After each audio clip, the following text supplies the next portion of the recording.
kukimbizana kutafuta mkate wake na watoto wake.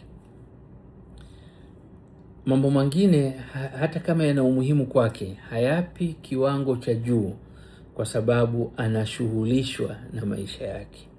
Maisha yake hayajakaa vizuri zaidi, akitizama upande wa afya, akitizama upande wa malazi, akitizama kazi anayoifanya, changamoto za kazi anayokutana nazo, inamlazimu awe mbio kuhakikisha anahangaikia maisha yake ya siku.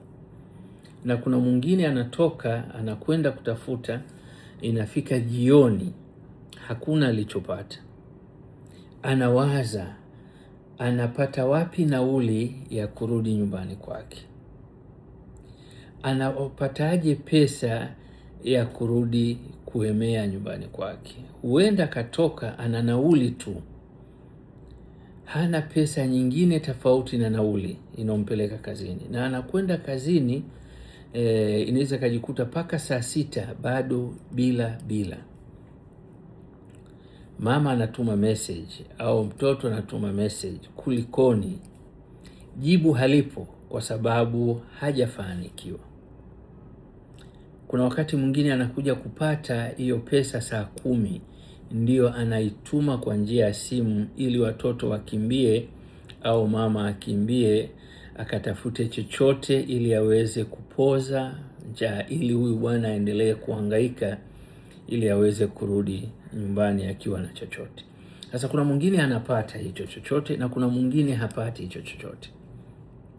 Kwa hiyo kila kukicha nazidi kufikiri ni kitu gani bora zaidi uwe mchango wangu wa kudumu kwa watu wanaoishi na maambukizi ya virusi vinavyoleta ukimwi, watu wanaoishi na saratani, watu wanaoishi na mambo mengine, magonjwa mazito ambayo yanawafanya washindwe kutekeleza vyema wajibu wao kwenye safari ya maisha yao, washindwe kufanya vyema jambo hilo.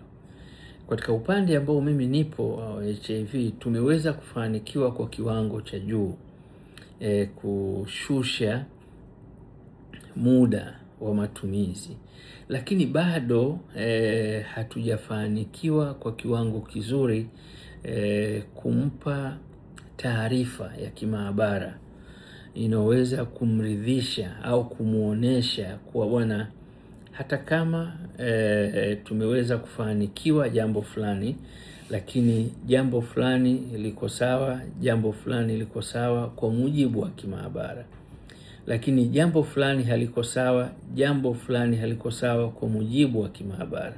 Kwa tunakuwa na taarifa moja tu, ni taarifa muhimu sana, lakini haitoshi kwa kiwango kizuri ambacho sisi tunakihitaji. Haitoshi.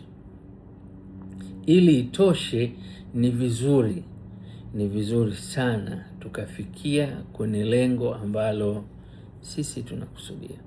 Na tunakusudia mtu amalize mstari mmoja umeondoka, lakini awe na taarifa kuwa viral load inasoma 0, kwa maana haionyeshi kiwango cha virusi, lakini tuwe tuna taarifa kiwango cha ini iko vizuri. Na hili tunaliwaza kusema tunaweza tukatumia maabara mbadala, yani maabara ya mtu mwingine, lakini hatuwezi kuwa na uhakika wa usalama wa maabara hiyo ambayo tunataka kuitumia. Hatuna uhakika huo ambao ni mzuri zaidi.